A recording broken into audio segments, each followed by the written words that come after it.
नमस्कार सर्व शिक्षकांचं व भावी शिक्षकांचं आपल्या यूट्यूब चॅनलला स्वागत आहे। आजच्या व्हिडिओमध्ये आपण टी बालमानसशास्त्राच्या महत्त्वाच्या नोट्स पाहणार आहोत।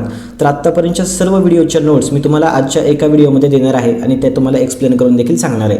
तर आपल्याला या PDF स्वरूपात पाहिजे असतील तर त्यासाठी मी तुम्हाला टेलिग्राम चॅनलची लिंक देखील या व्हिडिओच्या दरम्यान देणार आहे। त्यासाठी व्हिडिओ अत्यंत महत्त्वाचा असणार आहे। व्हिडिओ लक्षपूर्वक व शेवटपर्यंत पहा। तर येणाऱ्या शिक्षक पात्रता परीक्षेसाठी आपल्याला कमीत कमी वेळामध्ये अगदी मोजका अभ्यास करायचा आहे व जास्तीत जास्त स्कोरिंगसाठी तो अभ्यास आपल्याला करायचा आहे असा आपला स्टडी प्लॅन होता। तर आपल्याला बालमानसशास्त्र विषयामध्ये 30 पैकी 30 गुणांची तयारी आपली झाली पाहिजे या उद्देशाने मी या सर्व नोट्स तुमच्यासाठी बनवलेल्या आहेत। तर या सर्व नोट्स मी तुम्हाला आजच्या एका व्हिडिओमध्ये कमीत कमी वेळामध्ये एक्सप्लेन करून सांगणार आहे। त्यामुळे व्हिडिओ लक्षपूर्वक व शेवटपर्यंत पहा। सुरुवात करूया आता। तर आता या ठिकाणी या पेजवर आपल्याला उपपत्तीवर आधारित कशा प्रकारचे प्रश्न आपल्या एक्झाममध्ये विचारले जातात त्यावर काही नोट्स बनवले आहेत त्या आपण आता पाहूया। तर जनक, उपपत्ती आणि प्रयोग प्राणी असं या ठिकाणी मी वर्गीकरण केलेलं आहे। जनक म्हणजे उपपत्तीचं जनक कोण, त्यांची उपपत्ती कोणती आणि प्रयोग प्राणी म्हणजे त्यांनी कोणत्या प्राण्यावर प्रयोग केलेला आहे याच्या संबंधीची माहिती सांगितलेली आहे। आता हे सर्व मी तुम्हाला आधीच्या व्हिडिओमध्ये डिटेलमध्ये एक्सप्लेन करून सांगितलेलं आहे, तरी देखील आजच्या व्हिडिओमध्ये आपल्याला कमीत कमी वेळामध्ये या सर्व नोट्स आपल्याला कव्हर झाल्या पाहिजे। एक्झामला जाण्याच्या आधी एकदा जर या सर्व नोट्स तुमच्या डोळ्याखालून गेल्या तर तुम्हाला एक्झाममध्ये बरोबर उत्तर आठवणार आहे। असं नाही की तुम्हाला पाठच करून जाण्याची गरज आहे। तुम्ही आत्ता जर हा व्हिडिओ बघितला की त्याच्यानंतर तुम्हाला एक्झाममध्ये बरोबर त्या गोष्टी पर्याय बघितल्यानंतर आठवणार आहेत। त्याच्यामुळे व्यवस्थित शांत मनाने हा व्हिडिओ बघा। सुरुवात करूया आता। पहिला शास्त्रज्ञ आहे, मानसशास्त्रज्ञ आहे थॉर्नडाईक। थॉर्नडाईक याच्याबद्दल आपण आता माहिती पाहतोय। थॉर्नडाईकची उपपत्ती कोणती आहे तर थॉर्नडाईकची प्रयत्नप्रमादी उपपत्ती आहे। प्रयत्नप्रमाद उपपत्ती म्हणजे काय, चुका आणि शिका, त्याला आपण इंग्लिशमध्ये ट्रायल अँड एरर असं म्हणतो। आणि त्यांनी कोणावर प्रयोग केला होता, त्यांनी मांजरावर प्रयोग केला होता। हा प्रयोग आपण उपपत्ती सर्व या आधीच्या व्हिडिओमध्ये आपण डिटेलमध्ये पाहिलेला आहे। 35 मिनिटांचा तो व्हिडिओ होता, त्याच्यामध्ये मी तुम्हाला सर्व उपपत्त्या डिटेलमध्ये सांगितलेल्या आहेत। तुम्ही जर तो व्हिडिओ पाहिला नसेल तर तुम्ही तो जाऊन पाहून घ्या। आता आपल्या कमेंट्समध्ये बरेच प्रश्न येत आहेत की तुम्ही मराठी विषयांचे व्हिडिओ बनवा, मानसशास्त्र विषयांचे बनवा। तर आपल्या चॅनलवर एकूण 313 पेक्षा जास्त व्हिडिओ आहेत, त्याच्यामधील 140 पेक्षा जास्त गणित विषयाचे व्हिडिओ आहेत, मराठीचे 60 व्हिडिओज आहेत आणि उरलेले बालमानसशास्त्र व स्ट्रॅटेजीचे व्हिडिओ आपल्या चॅनलवर अपलोड केलेले आहेत। तसेच बुद्धिमत्ता विषयाचे व्हिडिओज आहेत। तर हे सर्व व्हिडिओज तुम्ही यूट्यूबला अक्षय गोरे हे नाव सर्च करा, त्याच्यानंतर प्लेलिस्टमध्ये जा आणि त्या ठिकाणी तुम्हाला सेपरेट प्लेलिस्ट प्रत्येक विषयाची भेटणार आहे। तर एकूण 313 पेक्षा जास्त व्हिडिओज आहेत आणि हे सर्व तुम्हाला TETच्या एक्झामला कामाला येणार आहेत। तर आता ते तुम्ही सर्च करून घ्या आणि त्या ठिकाणी तुम्ही पाहू शकता। या आधीचे सर्व व्हिडिओजमध्ये 4 प्रश्नांचे एक्सप्लेनेशन मी तुम्हाला दिलेले आहे, ते व्हिडिओ तुम्ही पाहून घ्या। आता आपण सुरुवात करूया। पुढचा मानसशास्त्रज्ञ आहे पॅवलॉव। आता पॅवलॉवबद्दल आपल्याला काय माहिती आहे, आता थॉर्नडाईकबद्दल झालं। थॉर्नडाईक कोण होता याच्याबद्दल देखील तुम्हाला थोडक्यात माहिती सांगतो, जेणेकरून एकाच व्हिडिओमध्ये आपली सर्व मुद्दे कव्हर होणार आहेत। तर थॉर्नडाईक हा एक अमेरिकन मानसशास्त्रज्ञ होता आणि त्याचा एक ग्रंथ होता, त्याचं नाव आहे ॲनिमल इंटेलिजन्स। आणि त्याची उपपत्ती कोणती तर प्रयत्नप्रमाद ही थॉर्नडाईकची उपपत्ती होती आणि त्यांनी मांजरावर प्रयोग केला होता। तो प्रयोग काय होता ते तुम्ही मागच्या व्हिडिओमध्ये पाहून घ्या। यानंतर पॅवलॉवबद्दल आता आपण माहिती पाहतोय। पॅवलॉव कोण होता तर पॅवलॉवने एक अभिजात अभिसंधान म्हणून उपपत्ती मांडली होती। पॅवलॉवची उपपत्ती कोणती तर अभिजात अभिसंधान ही पॅवलॉवची उपपत्ती आहे। एक्झाममध्ये जशास तसा प्रश्न विचारला जातो आणि त्यांनी कुत्र्यावर प्रयोग केला होता। यानंतर आता आपण स्किनरबद्दल माहिती पाहूया। स्किनरची उपपत्ती कोणती तर साधक अभिसंधान। आता या ठिकाणी 2 उपपत्त्यामध्ये अजिबात कन्फ्यूज होऊ नका। अभिजात अभिसंधान ही पॅवलॉवची आहे आणि साधक अभिसंधान ही उपपत्ती स्किनरची आहे। स्किनरची उपपत्ती कोणती साधक अभिसंधान आणि त्यांनी कबुतरावर प्रयोग केला होता। स्किनरने कशावर प्रयोग केला होता, कबुतरावर प्रयोग केला होता। त्यानंतर कोहलर आणि कोफका यांच्याबद्दल आता आपण माहिती पाहूया। कोहलर आणि कोफका यांची उपपत्ती कोणती मर्मदृष्टीमूलक उपपत्ती आहे। कोहलर आणि कोफका त्याला समाविष्टवादी उपपत्ती देखील म्हणतात। तर मर्मदृष्टीमूलक उपपत्ती आहे आणि त्यांनी कोणावर प्रयोग केला होता तर चिंपांजीवर प्रयोग केला होता। आता एका ठिकाणी कमेंट्समध्ये एकाने विचारलं की त्यांनी माकडावर प्रयोग केला होता। तर माकडाच्या जातीमधला हा चिंपांजी आहे आणि त्या चिंपांजीचं नाव काय होतं तर त्याचं नाव होतं सुलतान। हे देखील तुम्ही एक्झामच्या पॉईंट ऑफ व्ह्यूनी लक्षात ठेवा। कोहलर आणि कोफका यांनी मर्मदृष्टीमूलक उपपत्ती मांडली आणि त्यांनी चिंपांजीवर प्रयोग केला होता। यानंतर आता आपण पुढच्या नोट्स पाहणार आहेत। आता आसुबेल कर्टलेविन यांची उपपत्ती कोणती तर आसुबेल यांची उपपत्ती आहे अध्ययन व अनुदेशन उपपत्ती। अध्ययन व अनुदेशन उपपत्ती कोणाची असा प्रश्न एक्झाममध्ये डायरेक्टली विचारला जाईल। उत्तर आहे आसुबेल यांची अध्ययन व अनुदेशन उपपत्ती आहे। यानंतर कर्टलेविन यांची कोणती उपपत्ती आहे तर यांची क्षेत्रीय उपपत्ती आहे। कर्टलेविन यांची उपपत्ती कोणती क्षेत्रीय उपपत्ती कर्ट लेव्हिन यांची आहे. यानंतर डॉक्टर ब्लूम यांची कोणती उपपत्ती आहे? डॉक्टर ब्लूम यांची प्रभुत्व संपादन उपपत्ती आहे. डॉक्टर ब्लूम यांची प्रभुत्व संपादन उपपत्ती आहे. नंतर अल्बर्ट बांदुरा यांच्याबद्दल आपण आता माहिती पाहूया. अल्बर्ट बांदुरा यांची सामाजिक निरीक्षणात्मक उपपत्ती आहे. सामाजिक निरीक्षणात्मक म्हणजे त्यांचं म्हणणं काय होतं की विद्यार्थी हा समाजामध्ये आदर्श पाहत असतो. पिक्चरमध्ये, टी व्ही पाहून तो आदर्श निर्माण करतो आणि तो पाहून तो त्याच्यासारखं वागत असतो. म्हणजे समाजामध्ये एकूण वस्तू निरीक्षण करतो आणि तो तसा शिकत असतो असं म्हणणं होतं अल्बर्ट बांदुरा यांचं. तर त्यांची उपपत्ती कोणती? सामाजिक निरीक्षणात्मक उपपत्ती. यानंतर जेरॉम ब्रुनर यांची उपपत्ती कोणती? तर जेरॉम ब्रुनर यांची ज्ञानात्मक उपपत्ती. महत्त्वाचे आहे, लक्षात ठेवा. या उपपत्तीवर तुम्हाला प्रश्न डायरेक्टली विचारला जाईल की जेरॉम ब्रुनर यांची उपपत्ती कोणती? तर एवढंच उत्तर आहे, ज्ञानात्मक उपपत्ती. जास्त डिटेलमध्ये तुम्हाला माहिती असण्याची गरज नाही. जीन पियाजे यांची बोधात्मक विकास उपपत्ती. महत्त्वाचं आहे, ही विसरण्याची शक्यता आहे. बोधात्मक विकास उपपत्ती कोणाची? तर जीन पियाजे यांची बोधात्मक विकास उपपत्ती आहे. आता या पेजवरच्या सगळ्या नोट्स आपल्या संपलेल्या आहेत. ह्या तुम्ही फास्ट रिव्हिजन होण्यासाठी आपल्या टेलिग्राम चॅनलला भेट द्या आणि त्या ठिकाणी तुम्ही डाउनलोड करून नंतर पाहू शकता. तर आता यानंतर पुढच्या नोट्स आपण आता पाहणार आहोत.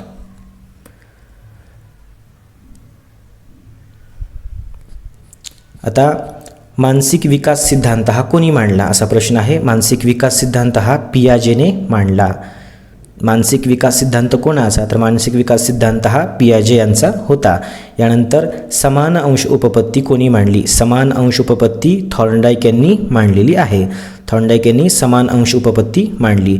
यानंतर सामान्यीकरण उपपत्ती कोणाची? तर जड यांची सामान्यीकरण उपपत्ती आहे. आता या ठिकाणी सामान्यीकरण उपपत्ती तुमच्या लक्षात राहील. आता यानंतर 3 उपपत्त्या महत्त्वाच्या आहेत. या 3ही उपपत्त्याबद्दल तुम्हाला बरोबर लक्षात ठेवायचं आहे. एक्झाममध्ये चुकण्याची शक्यता आहे म्हणून मी तुम्हाला या ठिकाणी सांगतोय. बहुघटक, द्विघटक आणि अनेक घटक हे सिद्धांत आहेत. हे सिद्धांत कोणी कोणी मांडले? बहुघटक हा सिद्धांत मांडला थॉर्नडाईकने. द्विघटक स्पियरमन आणि अनेक घटक थर्स्टन. हे 3 मुद्दे लक्षात ठेवा. एक्झाममध्ये तुम्हाला बहुघटक विचारला तर पर्यायामध्ये या 3ही नावं तुम्हाला असणार आहेत. थॉर्नडाईक पण असणार आहे, स्पियरमॅन पण असणार आहे आणि थर्स्टन पण असणार आहे. त्याच्यामुळे चुकण्याची शक्यता आहे आणि एक्झाममध्ये हमखास ज्या ठिकाणी आपलं कन्फ्युजन होतं त्या ठिकाणी नक्कीच प्रश्न विचारला गेलेला असतो. त्याच्यामुळे बहुघटक सिद्धांत थॉर्नडाईक यांनी मांडला, द्विघटक सिद्धांत स्पियरमन यांनी मांडला, अनेक घटक सिद्धांत थर्स्टन यांनी मांडला. आणि मानसिक विकास सिद्धांत जो आहे तो कोणाचा आहे? पियाजे यांचा आहे. मानसिक विकास सिद्धांत पियाजे यांचा. समान अंश उपपत्ती थॉर्नडाईक यांची.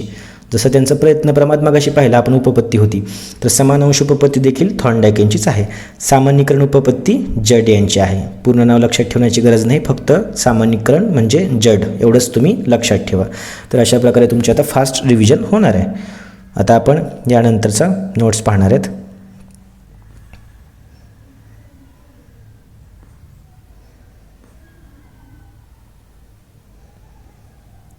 तर बहुघटक, द्विघटक आणि अनेक घटक याच्यामध्ये अजिबात कन्फ्यूज होऊ नका. व्यवस्थित ते तुम्ही एक्झाममध्ये लिहू शकता. यानंतर नैतिक विकास सिद्धांत हा कोणाचा आहे? तर नैतिक विकास सिद्धांत हा कोहलबर्ग यांचा आहे. नैतिक विकास सिद्धांत कोहलबर्ग. ध्येयनिष्ठ किंवा ध्येय उपपत्ती कोणाची आहे? तर ध्येय उपपत्ती ही बॅगले यांनी मांडलेली आहे. यानंतर बुद्धिमापनाचे जनक कोण आहेत? आता बुद्धिमापन, बुद्धी अशा प्रकारचे जेव्हा एक्झाममध्ये तुम्हाला शब्द येतात तेव्हा त्याचं उत्तर 99% अल्फ्रेड बिने हेच असतं, हे लक्षात ठेवा. तर बुद्धिमापनाचे जनक कोण आहेत? अल्फ्रेड बिने हे आहेत. यानंतर मानसशास्त्राचे जनक आपल्याला माहिती आहे अरिस्टॉटल हे मानसशास्त्राचे जनक आहेत. ग्रीकमध्ये मानसशास्त्राचा जन्म झाला होता आणि अरिस्टॉटल हा देखील एक ग्रीक नागरिक होता. तर अरिस्टॉटल यांनी डी ॲनिमा हा ग्रंथ लिहिला होता आणि त्या ग्रंथामध्ये कशाविषयीचे विचार आहेत? तर आत्म्याविषयीचे विचार आहेत. अरिस्टॉटल यांनी मानसशास्त्राची व्याख्या काय केली होती? तर त्यांचं म्हणणं होतं मानसशास्त्र म्हणजे काय आहे? आत्म्याचं शास्त्र आहे.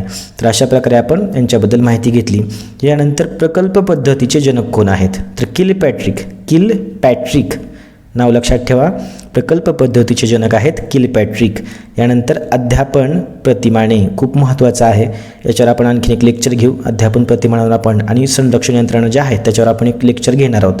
तर अध्यापन प्रतिमानाचे जनक कोण आहेत तर ब्रूस जॉईस आणि मार्शा विल हे अध्यापन प्रतिमानाचे जनक आहेत. यानंतर आता आपण पुढच्या नोट्स पाहूया. तरी एकदा रिव्हिजन करून घ्या. नैतिक विकास सिद्धांत कोहलबर्ग. ध्येयनिष्ठ उपपत्ती बॅगले. बुद्धिमापनाचे जनक कोण आहेत अल्फ्रेड बिने. मानसशास्त्राचे जनक कोण आहेत अरिस्टॉटल. प्रकल्प पद्धतीचे जनक कोण आहेत किलपॅट्रिक. आणि अध्यापन प्रतिमाने कोणी मांडलेले आहेत ब्रूस जॉईस आणि मार्शा विल. प्रश्न येऊन गेलेला आहे त्याच्यामुळे लक्षात ठेवा.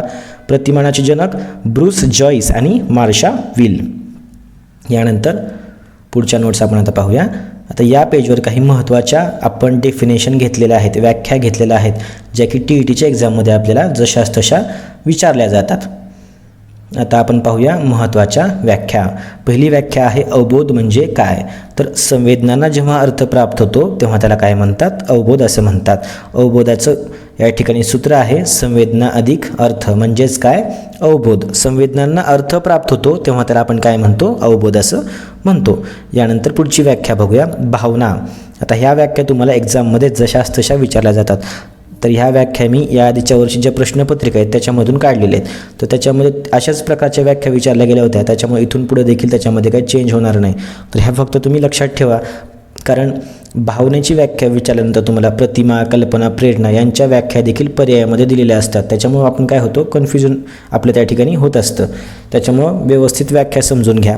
भावना म्हणजे काय तर भावना म्हणजे मानवी मनामध्ये होणारी जी आंदोलनं असतात त्याला आपण काय म्हणतो भावना असं म्हणतो. मानवी मनातील आंदोलनाला आपण काय म्हणतो भावना असं म्हणतो. यानंतर प्रतिमा म्हणजे काय तर बाह्य उद्दीपक समोर नसताना मनात निर्माण होणारे मानसिक चित्र. प्रतिमा कशी असते एखादा उद्दीपक आपल्या डोळ्यासमोर नाही तरी देखील आपण मनामध्ये त्याला इमॅजिन करत असतो. म्हणजे आपल्या मनामध्ये ते मानसिक चित्र निर्माण होतं त्याला आपण काय म्हणतो प्रतिमा असं म्हणतो. यानंतर कल्पना. आता प्रतिमा आणि कल्पना या दोन व्याख्येमध्ये अजिबात कन्फ्यूज तुम्ही होऊ नका. कल्पना म्हणजे काय तर प्रतिमांची जुळवाजुळव हे दोनच शब्द तुम्ही लक्षात ठेवा. हे दोन शब्द एक्झाममध्ये दिसले की तुम्ही डोळे झाकून त्या ठिकाणी सांगू शकता की हे कल्पनेची व्याख्या आहे. प्रतिमांची जुळवाजुळव एवढाच शब्द लक्षात ठेवा. कल्पनेची व्याख्या प्रतिमांची जुळवाजुळव करून जे मानसिक चित्र तयार होतं त्याला आपण काय म्हणतो कल्पना असं म्हणतो. तरी देखील कल्पना म्हणजे काय तर प्रतिमांची जुळवाजुळव एवढंच तुम्ही लक्षात ठेवा. यानंतर प्रेरणा म्हणजे काय तर वर्तनाला दिशा देणे म्हणजे काय प्रेरणा काय करत असते वर्तनाला दिशा देण्याचं काम करत असते. तर आता महत्त्वाच्या व्याख्या या ठिकाणी झाल्या. अवबोध म्हणजे काय संवेदनांना जेव्हा अर्थ प्राप्त होतो तेव्हा आपण काय म्हणतो त्याला अवबोध असं म्हणतो. भावना म्हणजे काय तर मानवी मनातील जे आंदोलनं आहेत त्याला आपण भावना म्हणतो. प्रतिमा म्हणजे काय तर बाह्य उद्दीपक समोर नसताना देखील मनात एक चित्र तयार होतं त्याला आपण काय म्हणतो प्रतिमा म्हणतो. कल्पना म्हणजे काय प्रतिमांची जुळवाजुळव एवढंच लक्षात ठेवा. आणि प्रेरणा काय करते तर वर्तनाला दिशा देण्याचं काम प्रेरणाही करत असते. आता आपण मानसशास्त्राच्या महत्त्वाच्या व्याख्या पाहणार आहोत. मानसशास्त्राच्या व्याख्या ज्या एक्झाममध्ये आपल्याला जशास तशा विचारल्या जातात आणि त्या व्याख्याचे जनक कोण कोण आहेत हे देखील आपल्याला एक्झाममध्ये विचारलं जातं. त्या व्याख्याबद्दल आता आपण थोडक्यात माहिती पाहणार आहोत. ह्या खूप महत्त्वाच्या व्याख्या आहेत. एक्झाममध्ये आपल्याला विचारलं जाईल की कोणती व्याख्या सांगितलेली आहे. सुरुवात करूया आता. अरिस्टॉटल यांनी मानसशास्त्राची सुरुवात केली. त्यांची पहिली व्याख्या होती आत्म्याचे शास्त्र ते मानसशास्त्र असं अरिस्टॉटल यांचं म्हणणं होतं. परंतु नंतर जेव्हा संशोधन झालं त्याच्यानंतर मॅकडुगल आले. मॅकडुगल यांनी सांगितलं की आत्मा नाही तर मनाचा अभ्यास करणारे शास्त्र. आत्मा हा शब्द वगळा आणि मन हा शब्द घेतला पाहिजे. तर मनाचा अभ्यास करणारे शास्त्र ते मानसशास्त्र अशी व्याख्या मॅकडुगल यांनी केलेली आहे. त्यानंतर मन म्हणजे काय असतं मन नेमकं शरीरात कुठं असतं त्याची लोकेशन काय ह्या सर्व गोष्टींची उत्तरं त्यांना भेटत नव्हती.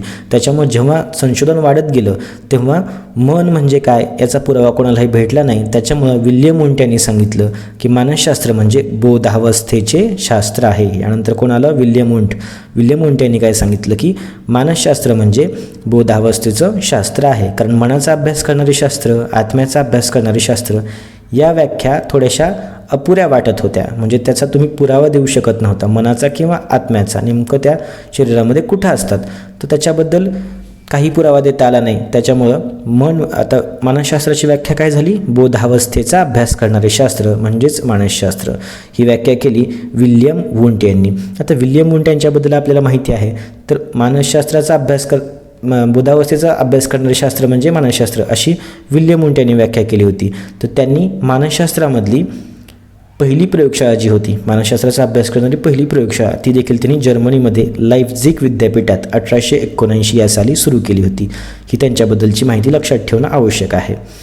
तर विल्यम वुंट यांची व्याख्या काय? बोधावस्थेचे शास्त्र. यानंतर फ्रायड यांची व्याख्या काय? अबोध अवस्था महत्त्वाची, म्हणजे अबोधावस्थेचे शास्त्र ते मानसशास्त्र. फ्रायड म्हणाले की फक्त बोधावस्थाच नाही तर अबोधावस्था देखील महत्त्वाची आहे, कारण आपण झोपेत सुद्धा विचार करत असतो, झोपलेला असताना देखील आपल्या मानसिक हालचाली चालू असतात असं त्यांचं म्हणणं होतं. त्याच्यामुळे फ्रायड यांचं म्हणणं की फक्त बोधावस्थाच नाही तर अबोधावस्था देखील खूप महत्त्वाची आहे. त्यानंतर मन यांनी कोणती व्याख्या केली? तर अनुभव आणि वर्तनाचं शास्त्र, अनुभव अधिक वर्तन याचं शास्त्र म्हणजेच काय? मानसशास्त्र, असं मन यांचं म्हणणं होतं. यानंतर जे.बी. वॅटसन आले. वॅटसन यांनी काय सांगितलं की मानवी वर्तनाचं शास्त्र. आता ही व्याख्या आता जगभरामध्ये प्रचलित आहे. वॅटसन यांची व्याख्या, वॅटसन यांनी काय सांगितलं की मानवी वर्तनाचे शास्त्र ते मानसशास्त्र, सायन्स ऑफ बिहेवियर म्हणजेच काय? सायकोलॉजी, असं सांगितलं कोणी? वॅटसन यांनी सांगितलं. यानंतर मॉर्गन किंग आणि रॉबिन्स यांची व्याख्या खूप महत्त्वाची आहे, कारण यांनी व्याख्या थोडीशी चेंज करून टाकली होती. मानव आणि इतर प्राण्यांच्या वर्तनाचे शास्त्र, म्हणजे इतर प्राण्यांचा समावेश कोणी केला पहिल्यांदा? मॉर्गन किंग आणि रॉबिन्स यांनी केला होता. त्याच्यामुळे ही व्याख्या एक्झाममध्ये येण्याची शक्यता आहे. तुम्ही लक्षात ठेवा, या एक्झामला जरी नाही आली तर पुढच्या एक्झामला येऊ शकते, कारण प्राण्यांचं वर्तनाचा पहिल्यांदा समावेश कोणी केला होता? तर मॉर्गन किंग आणि रॉबिन्स यांनी त्याचा समावेश केला होता. त्यासाठी ही व्याख्या महत्त्वाची आहे. आता आपण पुढच्या नोट्स पाहणार आहोत. तर या सर्व नोट्स तुम्हाला मी टेलिग्राम चॅनलची लिंक देणार आहे, त्याच्यामध्ये तुम्हाला त्या भेटून जातील. त्या ठिकाणी तुम्ही डाउनलोड करा. यानंतर आता अरिस्टॉटल, प्लेटो, सॉक्रेटिस यांच्याबद्दल आपल्याला एक्झामच्या पॉईंट ऑफ व्ह्यूने माहिती असणं खूप आवश्यक आहे. तर अरिस्टॉटल कोण होता? प्लेटो कोण होता? सॉक्रेटिस यांचं योगदान काय? थॉर्नडाईक यांच्याबद्दल आपण आता माहिती पाहणार आहोत. सुरुवात करूया. अरिस्टॉटल हा एक ग्रीक नागरिक होता आणि त्यांनी डी ॲनिमा हा ग्रंथ लिहिला होता. तर त्या ग्रंथामध्ये कशाविषयीचे विचार होते? तर आत्म्याविषयीचे विचार होते. एक्झाममध्ये प्रश्न विचारला जातो, मानसशास्त्राचा जनक आहे, डी ॲनिमा हा ग्रंथ लिहिला आणि त्याच्यामध्ये आत्म्याविषयीचे विचार आहेत. एवढंच तुम्ही अरिस्टॉटल यांच्याबद्दल लक्षात ठेवा. आणि महत्त्वाचं म्हणजे तो कोण होता? प्लेटोचा शिष्य होता. आता प्लेटोबद्दल माहिती पाहूया. प्लेटो, तर त्यांनी प्लेटॅनिक अकॅडमी नावाची एक संस्था, शैक्षणिक संस्था त्यांनी ग्रीकमध्ये सुरू केली होती आणि त्याचा ग्रंथ कोणता आहे? रिपब्लिक हा प्लेटोचा ग्रंथ आहे. या ग्रंथामध्ये त्यांनी व्यक्तिभिन्नतेवर आधारित विचार मांडलेले आहेत. दोन महत्त्वाचे ग्रंथ, डी ॲनिमा हा अरिस्टॉटल यांचा ग्रंथ आणि अरिस्टॉटलने काय सांगितलं होतं त्याच्यामध्ये? तर आत्म्यासंबंधीचे विचार सांगितले होते. आणि रिपब्लिक हा ग्रंथ कोणाचा? तर प्लेटो याचा आहे आणि त्यांनी व्यक्तिभिन्नताबद्दलचे विचार त्या ग्रंथामध्ये सांगितलेले आहेत. आता या ठिकाणी गुरु शिष्यांची जी जोडी आहे त्याच्याबद्दल मी एका लाईनमध्ये माहिती सांगितलेली आहे. सॉक्रेटिसचा शिष्य प्लेटो आणि प्लेटोचा शिष्य अरिस्टॉटल. आणि अरिस्टॉटलचा शिष्य कोण होता? तर सिकंदर, म्हणजे अलेक्झांडर द ग्रेट, आपल्याला माहिती आहे तो अरिस्टॉटलचा शिष्य होता. या ठिकाणी तुम्हाला थोडीशी एक्स्ट्राची माहिती सांगतो. सॉक्रेटिसचा शिष्य कोण? प्लेटो. प्लेटोचा शिष्य कोण? अरिस्टॉटल. आणि अरिस्टॉटलचा शिष्य कोण होता? अलेक्झांडर द ग्रेट, म्हणजेच तो सिकंदर. यानंतर थॉर्नडाईक यांच्याविषयी माहिती पाहू. थॉर्नडाईक एक अमेरिकन मानसशास्त्रज्ञ होते. कोलंबिया विद्यापीठामध्ये शिक्षकांसोबत राहून त्यांनी अभ्यास केलेला होता आणि त्यांनी ॲनिमल इंटेलिजन्स हा ग्रंथ लिहिला आणि त्यांची प्रयत्नप्रमाद उपपत्ती आहे. ही झाली थॉर्नडाईक यांच्याबद्दल माहिती. प्रयत्नप्रमाद म्हणजे मगाशी आपण पाहिलेली trial and error method. Animal intelligence हा त्यांचा ग्रंथ होता. यानंतर आता पुढच्या नोट्स पाहूया. विकासावस्था, याच्यावर नेहमी प्रश्न विचारला जातो. विकासावस्थेबद्दल खूप महत्त्वाचं आहे. आता बऱ्याच वेळेस कमेंट्समध्ये तुम्ही देखील सांगितलं की काही विकासावस्थेचे टप्पे वर्षामध्ये काहीतरी फरक दिसतो आहे. आपण पाहता की वेगवेगळ्या प्रकाशनांची पुस्तकं आहेत. प्रत्येक प्रकाशनामध्ये 1-2 वर्षाचं कमी जास्त झालेलं दिसतं आहे. तर तुम्ही फक्त काय करा, कोणतंही एक प्रकाशन घ्या, कोणत्याही एक नोट्स फॉलो करा. आणि आता समजा माझ्या चॅनलवर मी सांगितलं किंवा दुसऱ्या चॅनलवर आणखी थोडंसं कमी जास्त सांगितलं गेले किंवा बुक्समध्ये काही फरक पडतो, तुम्ही कोणतं तरी एकच पाठ करून ठेवा आणि ते तुम्ही एक्झाममध्ये बघा की तुम्हाला मॅच होतं आहे का. 1-2 वर्षाचा फरक दिसतो त्याच्यामध्ये, परंतु ऑप्शनमध्ये सुद्धा असं काही एकदम तुम्हाला जवळचे ऑप्शन दिलेले नसतात. त्याच्यामुळे तुम्ही एकच पाठ करा आणि एक्झाममध्ये त्याच्या जवळचा सर्वात जवळचा पर्याय कोणता ते बघा आणि त्याचं तुम्ही उत्तर टिक करा. ठीक आहे. आता आपण पाहूया शैशवावस्था म्हणजे काय. तर 0 ते 5 वर्षापर्यंत शैशवावस्था असते. 0 ते 5 वर्षापर्यंत शैशवावस्था असते. तर एक्झाममध्ये समजा 6 वर्षापर्यंत दिलं जाईल, तर ते तुम्ही थोडंसं ॲडजस्ट करून घ्या. 0 ते 5 वर्षापर्यंत शैशवावस्था असते. आता किशोरावस्था 6 ते 12 वर्ष. किशोरावस्था 6 ते 12 वर्ष. तर किशोरावस्थेलाच आपण काय म्हणतो, बाल्यावस्था असं म्हणत असतो. किशोरावस्थेला आपण काय म्हणतो, बाल्यावस्था. याच्यामध्ये कन्फ्यूज होऊ नका. किशोरावस्था म्हणजे काय, बाल्यावस्था, आणि 6 ते 12 वर्ष हा त्याचा कालावधी असतो. कौमारी अवस्था त्यालाच आपण काय म्हणतो, पुढचा मुद्दा लक्षात घ्या. कौमारी अवस्था त्यालाच आपण कुमारावस्था असं देखील म्हणतो. तर कुमारावस्थेचा कालावधी काय आहे, 13 ते 19 वर्ष. प्रौढावस्था 20 ते 70 वर्ष आणि वृद्धावस्था 70+. आता बऱ्याच ठिकाणी प्रौढावस्था 60 वर्षापर्यंत दिली, बऱ्याच ठिकाणी 70 वर्षापर्यंत. तर एक्झाममध्ये असे कन्फ्यूज होणारे प्रश्न तुम्हाला शक्यतो येत नाही, आणि तसं झालं तरी तुम्ही त्या ठिकाणी एक प्रश्न तो नंतर कॅन्सल केला जातो. त्याच्यामुळे तुम्ही एका ठिकाणचं लक्षात ठेवा. थोडक्यात तुम्हाला ते लक्षात येईल. एवढंच लक्षात ठेवा की 20 ते 70पर्यंत प्रौढावस्था आहे, वृद्धावस्था 70च्या नंतर आहे. यानंतर जन्मपूर्व अवस्था म्हणजे काय, हे देखील खूप महत्त्वाचं आहे. जन्मपूर्व अवस्था एक्झाममध्ये प्रश्न विचारला जाईल की गर्भधारणेपासून ते जन्मापर्यंतच्या कालावधीला काय म्हणतात, तर त्याला म्हणतात जन्मपूर्व अवस्था. यानंतर नवजात अवस्था 2 आठवड्यापर्यंत असते. नवजात अवस्था 2 आठवड्यापर्यंत असते. यानंतर पुढच्या नोट्स आपण आता पाहूया. महत्त्वाच्या नोट्स आहेत, आपल्याला एक्झाममध्ये याचा नक्कीच फायदा होणार आहे. तुम्हाला जर व्हिडिओ आवडला तर नक्की तुम्ही कमेंट्स करून सांगा. चॅनलला जर तुम्ही आत्ताही सबस्क्राईब नसेल केलं, फक्त तुम्ही व्हिडिओ पाहिला असेल, तर चॅनलला सबस्क्राईब करा, म्हणजे दररोज येणारे नवीन नवीन व्हिडिओज तुमच्यापर्यंत पोहोचत राहतील. आणि तुमच्या मित्रांना देखील नक्की शेअर करा, जेणेकरून त्यांना देखील एक्झाममध्ये फायदा होणार आहे. सो आता आपण पाहूया नोट्स. वाढ आणि विकास याच्याबद्दल नेहमी येणारा प्रश्न. वाढ ही संख्यात्मक असते आणि विकास हा गुणात्मक असतो. आता सोपं आहे, परंतु चुकण्याची शक्यता, त्याच्यामुळे आपण हा प्रश्न घेतलेला आहे. वाढ म्हणलं की काय, क्वांटिटी. वाढ म्हणलं की काय, क्वांटिटी लक्षात ठेवायचं इंग्लिशमध्ये. आणि विकास म्हणले काय, क्वालिटी. विकास हा गुणात्मक असतो आणि वाढ ही संख्यात्मक असते. यानंतर निरीक्षणाचे प्रकार किती आहेत, तर 2 प्रकार आहेत. निरीक्षण, नैसर्गिक निरीक्षण आणि सहनिरीक्षण. आता तुम्हाला सहनिरीक्षण हे फक्त लक्षात ठेवा, नैसर्गिक निरीक्षण तुम्हाला एक्झाममध्ये लक्षात येईल, एक्झाममध्ये विचारलं जाईल. निरीक्षणाचे 2 प्रकार आहेत, नैसर्गिक निरीक्षण आणि दुसरं आहे सहनिरीक्षण. यानंतर मुलाखतीचे, इंटरव्ह्यूचे प्रकार मुक्त, बंदिस्त आणि प्रमाणित, हे तुम्ही लक्षात ठेवा. कारण एक्झाममध्ये तुम्हाला आणखीन 1-2 पर्याय वेगळे दिले जातील आणि त्याच्यामध्ये तुम्ही कन्फ्यूज होऊन जाल की हा मुलाखतीचा प्रकार आहे की नाही. मुक्त मुलाखत, बंदिस्त मुलाखत. मुक्त आणि बंदिस्त हे तर तुमच्या लक्षात राहिलं, आता ऑपोजिट वर्ड्स आहेत. फक्त प्रमाणित मुलाखत लक्षात ठेवा की हा देखील एक मुलाखतीचा प्रकार आहे. मुक्त, बंदिस्त आणि प्रमाणित हे आहेत मुलाखतीचे 3 प्रकार. आविष्कार तंत्रे म्हणजे काय, आता बऱ्याच वेळेस आपण शब्द ऐकतो, नेमकं कळतच नाही, कधी कधी आपण थोडंसं विसरून गेल्यासारखं झालेलं असतं. म्हणजे आविष्कार तंत्रे म्हणजे काय, तर बाहुल्यांचे खेळ, वाक्यपूर्ती करणे आणि गोष्ट पूर्ण करणे हे सर्व आहेत आविष्कार तंत्राची उदाहरणं.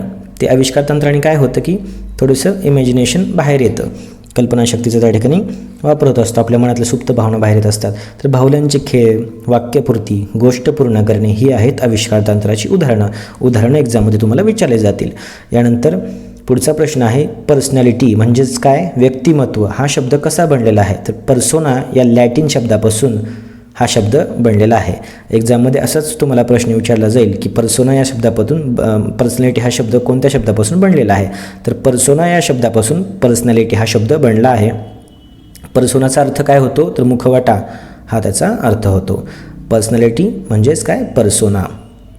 यानंतर बुद्धिगुणांचं सूत्र काय, आता तुम्ही कमेंट्समध्ये बऱ्याच वेळेस विचारलेलं आहे की बुद्धिगुणांचं सूत्र काय, तर हेच सूत्र आहे त्याच्यामध्ये काही चेंज नाही. मानसिक वय भागिले शारीरिक वय गुणिले 100. फक्त फरक कधी कधी काय पडतो की मानसिक वय भागिले जन्मवय दिलेलं असते इथं शारीरिक वयाच्या जागी. तर जन्मवय आणि शारीरिक वय दोन्ही एकच आहे. जे आपलं चालू वय सध्याचं आहे त्याला आपण काय म्हणतो, शारीरिक वय असं म्हणतो. तर बुद्धिगुणांचं सूत्र काय, मानसिक वय भागिले शारीरिक वय गुणिले 100. यानंतर पुढच्या नोट्स पाहूया. आता बुद्धिगुणांचं सूत्र आपल्याला कळालं. यानंतर मंदबुद्धी, मनोदुर्बल यांचा IQ किती असतो त्याच्याबद्दल माहिती पाहूया. आता मंदबुद्धी असणाऱ्या मुलाचा IQ 20पेक्षा कमी असतो. 20पेक्षा कमी असतो. 20पेक्षा कमी IQ कोणाचा? मंदबुद्धीचा. मनोदुर्बलचा 50पेक्षा कमी. सामान्य बुद्धीचा 90 ते 100. आता सामान्य बुद्धीचा या ठिकाणी तुम्ही फक्त एक गोष्ट हायलाईट करून ठेवा.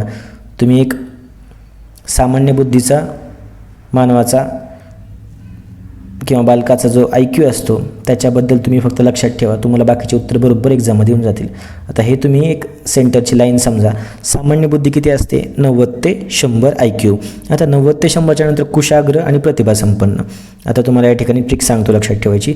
मंदबुद्धी 20पेक्षा कमी, मनोदुर्बल 50पेक्षा कमी. सामान्य बुद्धी 90 ते 100 हे फक्त लक्षात ठेवा तुम्ही. आता 90 ते 100च्या खाली असलं म्हणजे एकतर मनोदुर्बल असेल किंवा मंदबुद्धी असेल. मंदबुद्धी म्हणजे सर्वात कमी असतो, म्हणजे 20पेक्षा कमी. मनोदुर्बल त्याच्यापेक्षा थोडंसं आणखीन 50पेक्षा कमी. आणि सामान्य बुद्धी तर आपल्या लक्षात आहे 90 ते 100. आता कुशाग्र बुद्धी 100पेक्षा जास्तच असली पाहिजे. ती 100च्या खाली येईल का? त्याच्यामुळे तुमचे 1-2 पर्याय त्या ठिकाणी कट होऊन जातील.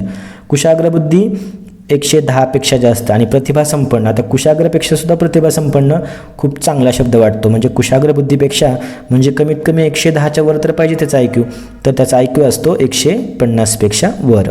मंदबुद्धी 20पेक्षा कमी, मनोदुर्बल 50पेक्षा कमी, सामान्य बुद्धी 90 ते 100, कुशाग्र बुद्धी 110च्या वर आणि प्रतिभासंपन्न म्हणजे 150च्या वर. त्यानंतर ताण म्हणजे काय? ताणाचं सूत्र आपण या ठिकाणी पाहतोय. ताणाचं सूत्र आहे अपेक्षा भागिले वास्तव परिस्थिती. आता या ठिकाणी अपेक्षा आणि वास्तव परिस्थिती या दोन्ही जर सारख्या असतील तर त्याचं उत्तर किती येणार आहे? 1 येणार आहे. समजा आता 10/10 केलं, अपेक्षा 10, वास्तव परिस्थिती 10 असे जर आपण पॉईंट दिले तर त्याचं उत्तर किती येणार आहे? 1च येणार आहे. परंतु 1पेक्षा जर किंमत कमी झाली, 1पेक्षा किंमत जर कमी झाली तर ताण हा वाढणार आहे. जेवढी किंमत कमी याची 1पेक्षा तेवढा ताण जास्त असतो. हे तुम्हाला मी थोडक्यात सांगतोय. तर ताणाचं सूत्र काय ते लक्षात ठेवा. अपेक्षा भागिले वास्तव परिस्थिती. यानंतर शैशवावस्थेचं वैशिष्ट्य काय? असा प्रश्न एक्झाममध्ये नेहमी विचारला जातो. शैशवावस्थेचं वैशिष्ट्य काय? पौगंडावस्थेचं वैशिष्ट्य काय? किशोरावस्थेचं वैशिष्ट्य काय? तर शैशवावस्थेमध्ये बालकाचा त्याच्या आईवडिलावर खूप जास्त कृतक विश्वास असतो. आता प्रश्न असा येईल की कोणत्या अवस्थेमध्ये किंवा कोणत्या वयामध्ये बालकाचा त्याच्या आईवडिलांवर कृतक विश्वास असतो? त्याचं बरोबर उत्तर आहे शैशवावस्थेमध्ये कृतक विश्वास असतो. एवढंच लक्षात ठेवा. कृतक विश्वास, शैशवावस्था. यानंतर जंतू अवस्थेला काय म्हणतात? त्याला अंडावस्था असं देखील म्हणतात. जंतू अवस्था म्हणजे काय? तर अंडावस्था. पौगंडावस्था खूप महत्त्वाचा कालावधी असतो. वादळाचा काळ आहे 12 ते 14 वर्ष. तर वादळाचा काळ कोणता असा प्रश्न एक्झाममध्ये विचारला जाईल. तर पौगंडावस्था हा वादळाचा काळ असतो. पौगंडावस्था कधी असते? 12 ते 14 या वर्षामध्ये असते. यानंतर पुढचा प्रश्न बघू. आता पुढचा पॉईंट आहे किशोरावस्था. किशोरावस्थेचं वैशिष्ट्य काय आहे? तर मुलं ग्रुप करून राहतात, म्हणजे संघ करतात, आदर्श ठेवतात. समाजामधले असू द्या किंवा चित्रपटामधले असू द्या, मुलं हे काय करतात? आदर्श ठेवतात, संघ करून एकत्र राहतात, फिरतात. हे कोणत्या अवस्थेचं वैशिष्ट्य आहे असा प्रश्न एक्झाममध्ये विचारला जाईल. तर ते किशोरावस्थेचं वैशिष्ट्य आहे. यानंतर टोळीपूर्व वय कोणतं असतं? तर पूर्व बाल्यावस्था टोळीपूर्व वय असतं आणि उत्तर बाल्यावस्था टोळीचं वय असतं. हे तुम्ही लक्षात ठेवा. पूर्व बाल्यावस्था, आता पूर्व याच्यावर लक्षात ठेवा. पूर्व बाल्यावस्था आणि टोळीपूर्व. तर पूर्व हे शब्द दोन्ही सारखे आहेत दोन्ही बाजूला. पूर्व बाल्यावस्था म्हणजे टोळीपूर्व वय असं तुम्ही लक्षात ठेवा. आणि टोळीचं वय काय असलं पाहिजे? तर उत्तर बाल्यावस्था हे टोळीचं वय असतं. यानंतर बालकुपोषण कधी होतं? तर 6 महिने ते 5 वर्षाच्या दरम्यान कधीही सुरू होऊ शकतं. 6 महिने ते 5 वर्षाच्या दरम्यान कधीही बालकुपोषण हे सुरू होऊ शकतं. यानंतर पुढच्या नोट्स बघूयात आपण. विकास.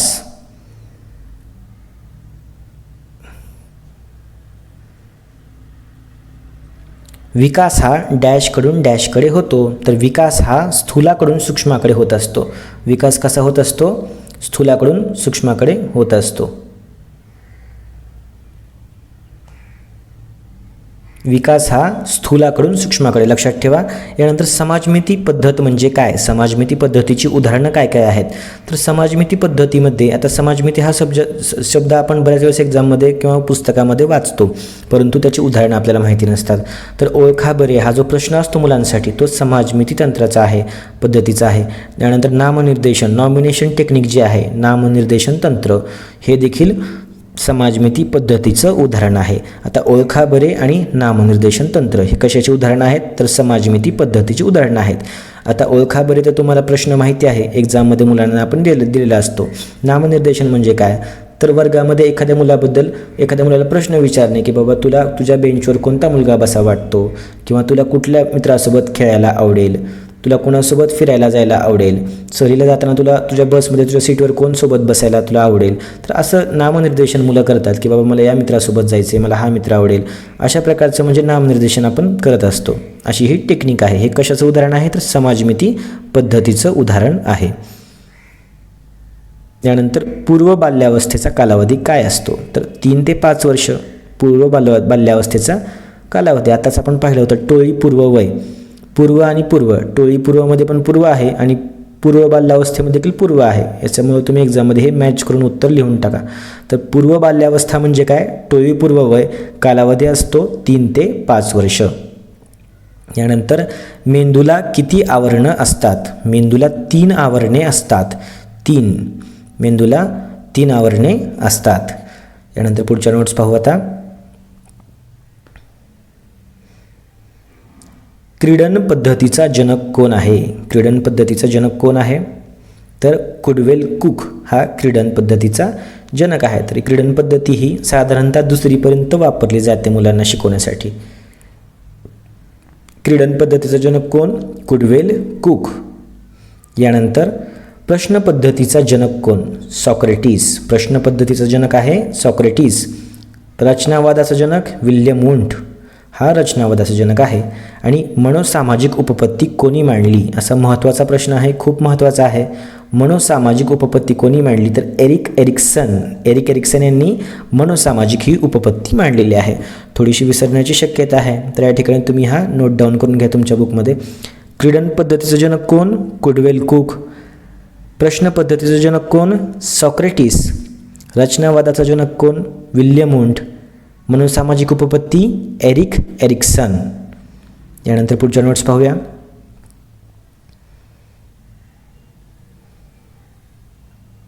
बुद्धिगुणांक म्हणजे काय, आत्ताच आपण सूत्र पाहिलं होतं, परत एकदा पाहतोय. बुद्धिगुणांकचं सूत्र काय आहे, मानसिक वय भागिले शारीरिक वय गुणिले 100. हे आता आपण पाहिलेलं आहे. तर आता बालकाला चालता येण्यासाठी किमान किती महिन्यांचा कालावधी असतो, तर या ठिकाणी बघा मी एक्झामच्या पॉईंट ऑफ व्ह्यूने जे तुम्हाला वाटतं मला की एक्झाममध्ये विचारले जाऊ शकतात असेच प्रश्न फक्त घेतलेले आहेत. त्याच्यामुळे आपले कमीत कमी वेळामध्ये खूप जास्त रिव्हिजन होणार आहे. तर व्हिडिओ पाहताना अजिबात कंटाळा करू नका, जेणेकरून येणाऱ्या तुमच्या TETच्या एक्झाममध्ये तुमची एक्झाम 2-4 मार्कांनी जाण्यापेक्षा तुमचं एकूण मेरिटपेक्षा 8 ते 10 मार्क्स नक्कीच तुम्हाला जास्त येतील. त्यासाठी आपल्याला काय करायचं, फक्त आपली स्ट्रॅटेजी व्यवस्थित असली पाहिजे. उरलेल्या दिवसामध्ये जास्तीत जास्त प्रश्न सोडवा, जेणेकरून तुम्ही थेरी वाचत बसू नका, आता फक्त प्रश्न सोडवा. कारण प्रश्न तुम्हाला बरोबर एक्झाममध्ये आठवतात की नेमकं याचं उत्तर काय आहे. आता तुम्हाला जरी वाटलं की हे काय पाठ होत नाही, लक्षात राहत नाही, एक्झाममध्ये तुम्हाला बरोबर प्रश्न आठवणार आहे. त्याच्यामुळे जेवढे जास्त प्रश्न तुमच्या डोळ्याखालून जातील तेवढं तुम्हाला एक्झामसाठी खूप सोपं पडणार आहे. आणि तुम्ही फक्त व्यवस्थित तुमचा प्लॅन बनवा, प्लॅन व्यवस्थित असेल तर नक्कीच तुम्हाला TET एक्झाम क्लिअर होणार आहे. तर आता बालकाला चालता येण्यासाठी किमान किती महिन्यांचा कालावधी लागतो, तर 10 महिन्यांचा कालावधी बालकाला लागतो किमान. यानंतर उड्या मारणे, लंगडी घालण्यास किमान वय किती असतं, एका पायावर उड्या मारणे, लंगडी घालणे यासाठी 4 ते 4.5 वर्षांचा कालावधी हा किमान आवश्यक असतो. 4.5 वर्षाचं मूल हे उड्या मारू शकतं, लंगडी घालू शकतं, त्यासाठी मुलाचं वय किती पाहिजे, 4.5 वर्ष. बालकाचे दुधाचे दात पडून कायमचे दात कधी येतात, तर 6 ते 6.5 वर्ष म्हणजे पहिलीत असताना 6 ते 6.5 वर्ष या वयामध्ये बालकाचे दुधाचे दात पडतात आणि त्याला कायमचे दात यायला लागतात. यानंतर हाडांची वाढ या वयापर्यंत पूर्ण होते असा प्रश्न आहे. साधारणतः हाडांची वाढ 18 वर्षापर्यंत पूर्ण होते, म्हणजे 12वीचं वय असतं बघा, 18 वर्षापर्यंत हाडांची वाढ ही पूर्ण होते. यानंतर पुढच्या नोट्स आपण पाहूया.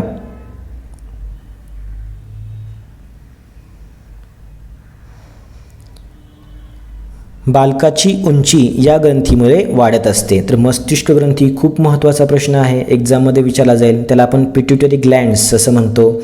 बालकांची उंची ही मस्तिष्क ग्रंथीमुळं वाढत असते. यानंतर मेंदूंचे भाग यांच्याबद्दल आपण आता माहिती घेऊया. मेंदूचा डावा भाग उजवा भाग काय काम करतो याच्याबद्दल आपण आता माहिती घेणार आहोत. तर डावा गोलार्ध जो असतो मेंदूचा त्याच्यामध्ये भाषा, गणित, सकारात्मक विचार आणि तर्कसंगती यासंबंधीची कामं केली जातात. यासंबंधीचा विचार त्या ठिकाणी असतो. आणि उजव्या गोलार्धामध्ये काय, तर संगीत, कला, भावना, उत्स्फूर्त ज्ञान आणि कल्पनाशक्ती हे सर्व उजव्या गोलार्धाचं काम आहे. तर लक्षात ठेवा, एका गोलार्धाबद्दल जरी व्यवस्थित पाठ केलं तरी बरोबर दुसरा गोलार्ध तुम्हाला लक्षात राहील. उजवा गोलार्ध लक्षात ठेवा तुम्ही. उजव्या गोलार्धामध्ये काय, तर संगीत, कला, उत्स्फूर्त ज्ञान आणि कल्पनाशक्ती. उजव्या गोलार्धामध्ये संगीत, कला, उत्स्फूर्त ज्ञान आणि कल्पनाशक्ती. आणि डाव्या गोलार्धाबद्दल एवढं लक्षात ठेवा की तुम्हाला गणित जेव्हा तुम्ही सोडवता तेव्हा तुम्ही डावा गोलार्ध वापरत असता. तर्कसंगती, भाषा, गणित हे सर्व तुम्ही जे काय यूज करता डावा गोलार्ध तेव्हा यूज करत असता. आणि उजवा गोलार्ध हा संगीत, कला, भावना, उत्स्फूर्त ज्ञान इत्यादीसाठी यूज करतो. यानंतर पुढच्या नोट्स पाहूया.